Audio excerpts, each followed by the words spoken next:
Yeah, I'm playing Mr. Swales, and he's quite a cantankerous old chap. He's from Whitby. He was a sailor, and he has this conversation with Mina, and Mina's asking him all these questions because in Whitby there's a lot of talk about strange things that happen in Whitby, and he's heard it all his life. They're called bar ghosts and bogles, and he's heard it all his life, these things, and he knows inside himself. I mean, he believes in in sort of the supernatural stuff, because Whitby can be, it's right next to the sea, so the waves are really going, and you've got that beautiful abbey on top. It's an interesting place. On top of the hill, isn't that fantastic, the abbey? And Mr. Swales, he's lived there all his life. He's been out to sea. He's fed up with hearing it. He has this conversation, and this is just for trippers. It's just for the trippers and people that've just come into the village. You don't really want to know about this, but at the same time, you know that he's seen things in his life. And if you actually go to Whitby, there is a gravestone, and it's got his name on it, Swales. And what I think that Bram Stoker seems to have done is taken bits from Whitby and put them in his story. Little stories, and he's slightly changed them to fit into his story. And I'm also playing Hugo, and he's in the hospital, mental hospital, and you don't find out why he's in there. But my little story inside myself is his mother was quite nasty to him, and she committed suicide. And he just ended up in this hospital, and like a lot of people in that day, they just ended up, there was nowhere to put them, so they put them in hospital. And so that's my two characters. I like them both. I enjoy playing them both. I think they're both completely different. I mean, completely different people. And yeah, that's awesome. the two characters. Yeah. No, that's brilliant. Okay. And I guess why did you want to partake in Dracula? What about the story did you think? To be honest with you, when it started, I thought, I don't want to do this. I just don't want to do this. This is so big, and it will be so complicated. And I even still think that now when I look at Sally. I think, God, Sally, you're doing such amazing things, which is such a complicated story. Because it's not just Christopher Lee, it's not just biting into some sexy woman's neck. And that's what it's about. There's so much more going on in that story about the time, when it was written, the sort of women's liberation, the sexual sort of liberation. I mean, everything was happening then at that time. Things were really changing. The Industrial Revolution started to change. You've got trains taking people all over the country, and suddenly Bram Stoker ends up in Whitby on a train, and right in Whitby there's this train station, so he's come from wherever it was, London or wherever, straight into Whitby and come to this amazing place. Sorry, what was the question? What made me do it? But as it's gone on, I mean, I've started to see there's so many layers in it. There's so many different things going on. I mean, Sally's got her own take on it, because Sally has got, out of everybody I've ever worked with in Milton Keynes, Sally for me has such a vision when she does things. She really knows what she wants. But at the same time it evolves, and she also lets the cast, which a lot of groups don't, then she lets the cast have an input into it, and you feel like you collaborate. It's part of the collaboration, it's part of the whole, even bringing in Milton Keynes Women's Choir, they're part of the group now, they are part of this whole thing. Milton Keynes College act out of the kids group, it's all part of this group now. Become a bit like a cult, I suppose. That's not a bad thing. Not a bad thing, not in this cult, this is quite good fun. And just today, I mean, just watching all the different things that she gets to happen, which you wouldn't learn in other things. I mean, just being filmed. I mean, in the other room, we've got them learning how to waltz. I mean, yeah, when a waltz teacher come in. Yeah. And also, just before they came in, we had a voice coach, not a voice coach, teaching different languages, how to speak in different sort of languages. The guy with the accordion the other week. Guy with the accordion. So many different things that she's brought into this, which you'd never get in other groups, you know, not to the extent. And when you think I think there's 50 people in this show. I mean, I couldn't do it. I mean, I would have a nightmare. I would have a breakdown. But Sally just seems to just do it in her stride. I'm very impressed with. I just sit and watch her sometimes and think, I'm very impressed, Sally, with what you're doing. Yeah, she's awesome. Yeah. So, without giving any much away, what we're doing, obviously the story is fairly well known, but without giving too much away of what we're doing, our interpretation of it, what are your favourite scenes that you've so far that either you're a part of, or even ones that you just like to sit and watch as an audience member that you're not? Yeah, well, it's evolving I mean, it's evolving very quickly at the moment.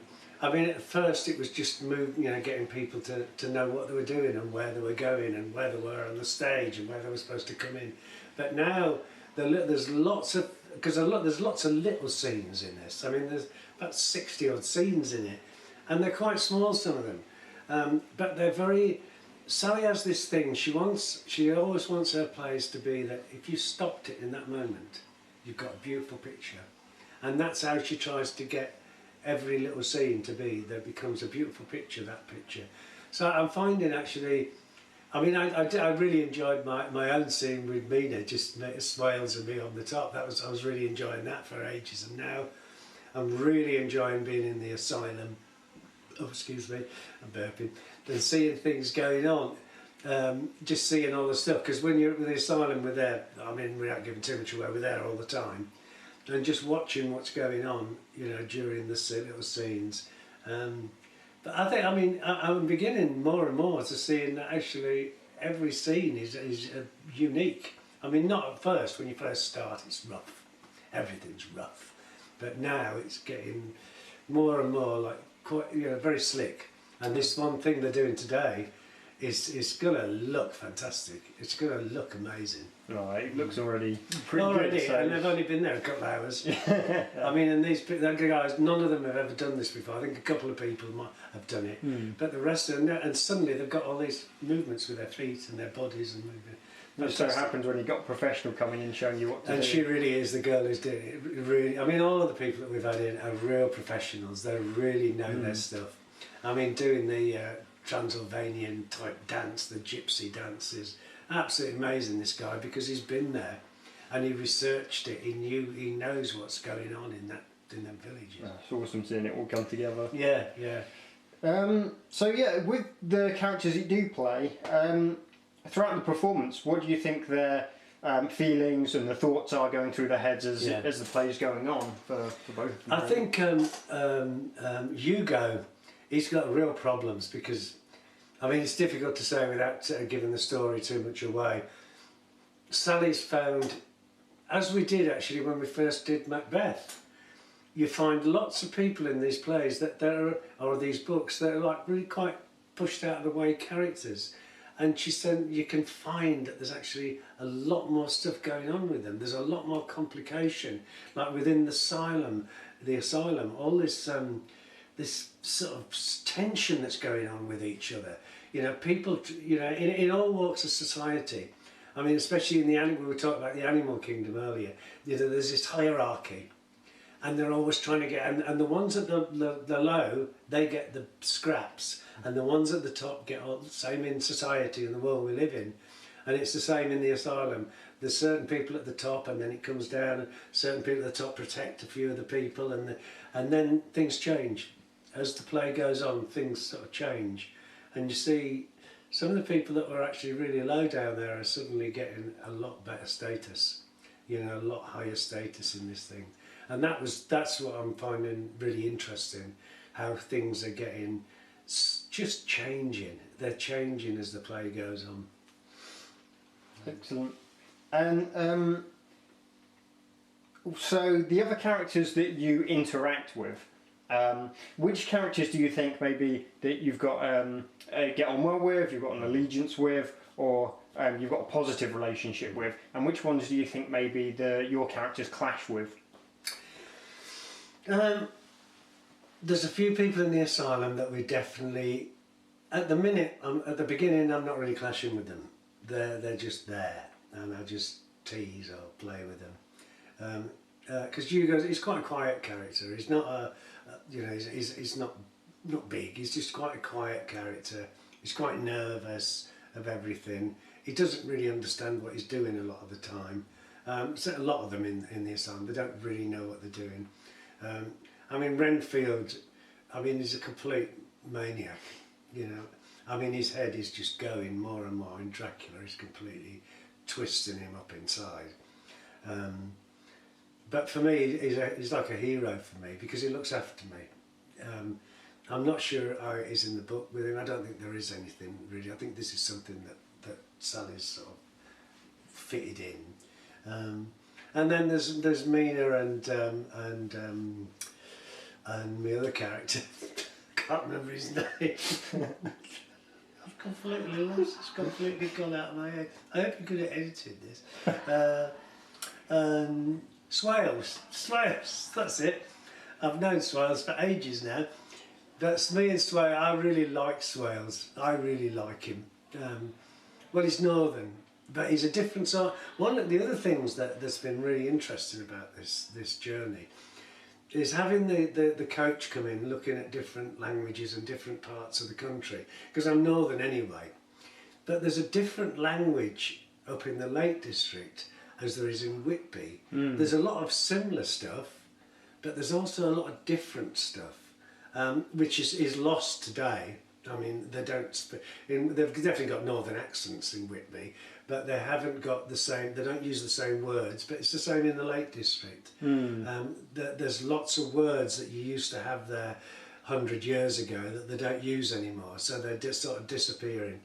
But Swales have still got this language, this way of speaking.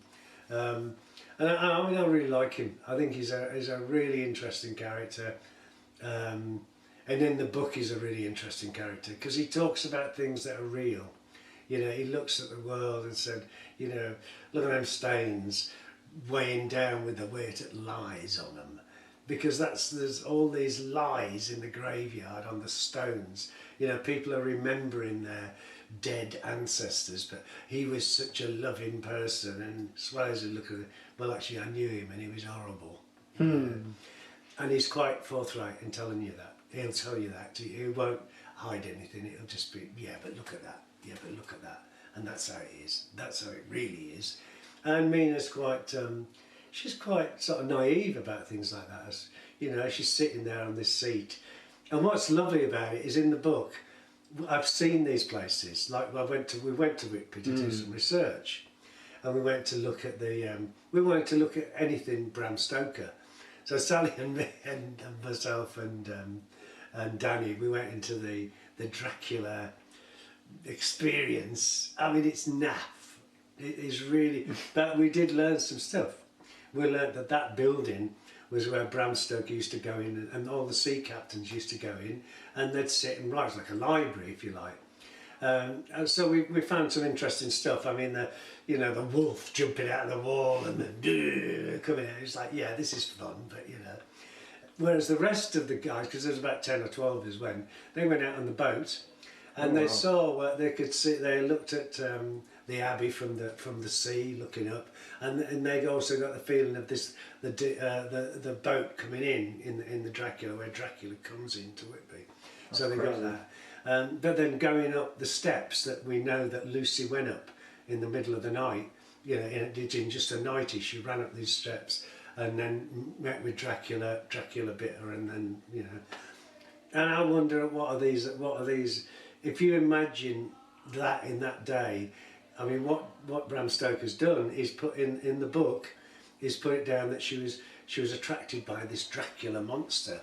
But actually what she was going up to the church, in the churchyard in the middle, in a nightie, in 1880 something. I mean, completely unheard of. You wouldn't do that.